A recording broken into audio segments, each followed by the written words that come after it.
বিসমিল্লাহির রহমানির রহিম। শুরু করছি পরম দয়াময় আল্লাহ তাআলার নামে, যে রাব্বুল আলামিন আমাকে আজকে দুইটি কথা বলার মতো তৌফিক দান করেছেন। সেই সৃষ্টিকর্তার প্রতি একবার শুকরিয়া আদায় করছি, আলহামদুলিল্লাহ। দেশ কিংবা দেশের বাইরে যারা আমার ভিডিওটি দেখছেন, আমার কথাগুলো শোনার পরে যদি আপনাদের কোনো মতামত থাকে তাহলে আপনারা কমেন্ট বক্সে জানাবেন ইনশাল্লাহ। আমি সমবেদনা জানাচ্ছি মাইলস্টোন স্কুল অ্যান্ড কলেজের বিমান বিধ্বস্তের ঘটনায় যারা নিহত হয়েছেন তাদের আত্মার মাগফিরাত কামনা করছি। সেই সাথে যারা আহত হয়েছেন তাদের উন্নত চিকিৎসার ক্ষেত্রে আমি দোয়া করছি মহান আল্লাহ তাআলা যেন তাদেরকে শিফা দান করেন। আমি সমবেদনা জানাচ্ছি এই বিমান দুর্ঘটনায় নিহত সন্তানদের বাবা মার প্রতি, যারা সন্তান হারিয়েছেন।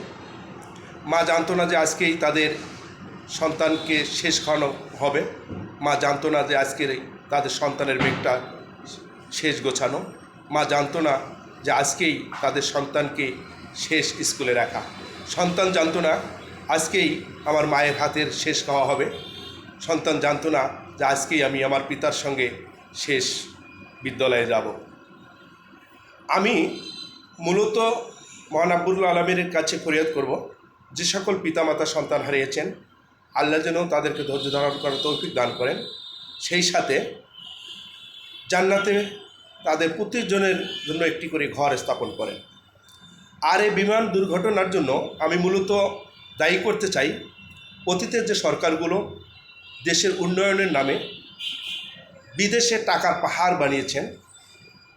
উন্নয়নের নামে লক্ষ লক্ষ কোটি কোটি টাকা আত্মসাৎ করেছেন, কিন্তু আমাদের দেশের কোনো উন্নয়ন হয়নি। আমি তাদেরকেই